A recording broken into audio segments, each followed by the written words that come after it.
بسم اللہ الرحمن الرحیم۔ السلام علیکم ویوز، تو کیسے ہیں آپ سب لوگ؟ امید کرتی ہوں کہ آپ سب لوگ بالکل ٹھیک ہوں گے۔ ڈرامہ سیریل میرا دل میرا دشمن کی نیکسٹ ایپیسوڈس میں کیا ہونے جا رہا ہے وہ میں آج آپ لوگوں کے ساتھ شیئر کروں گی۔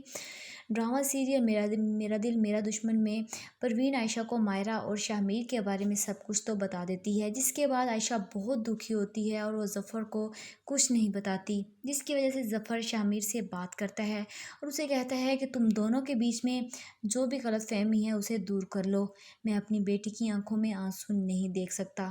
آگے آپ لوگ دیکھیں گے کہ ادھر پروین بیگم خالد صاحب سے کہتی ہے کہ ظفر کو بڑا غرور تھا نا اپنی حسین و جمیل بیوی پر، جب اسے اس کے کارنامے پتہ چلیں گے تو خود منہ چھپاتا پھرے گا۔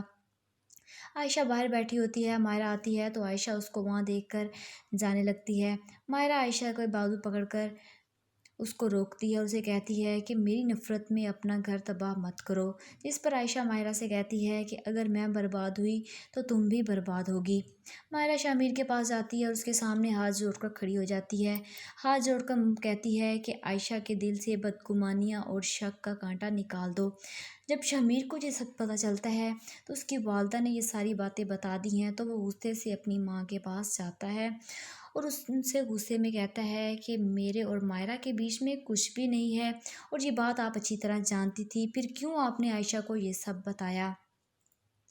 آگے آپ لوگ دیکھیں گے کہ ظفر مائرہ سے کہتا ہے کہ میں تب تک اس بات سے نہیں مکروں گا جب تک میں اس بات کا پتہ نہ کر لوں کہ آخر ان دونوں کے بیچ میں چل کیا رہا ہے۔ پھر ظفر عائشہ کے پاس جاتا ہے اور اس سے سب پوچھتا ہے، جس پر عائشہ کہتی ہے کہ بابا آپ جا کر شاہ سے پوچھ لیں۔ عائشہ مائرہ سے غصے سے کہتی ہے کہ اگر آپ شاہ سے پیار کرتی تھی تو شادی کر لیتی، آپ نے میری زندگی خراب کیوں کی؟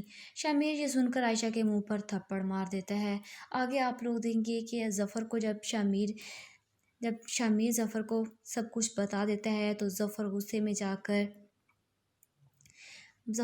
جا کر مائرہ کے پاس جاتا ہے۔ تو آخر کیا لگتا ہے آپ لوگوں کو کہ ظفر مائرہ کے ساتھ کیا سلوک کرے گا؟ کہ گھر سے باہر نکال دے گا یا نہیں؟ کمنٹ باکس میں ضرور بتائے گا۔ تب تک کے لیے مجھے اجازت دیجیے گا۔ خدا حافظ۔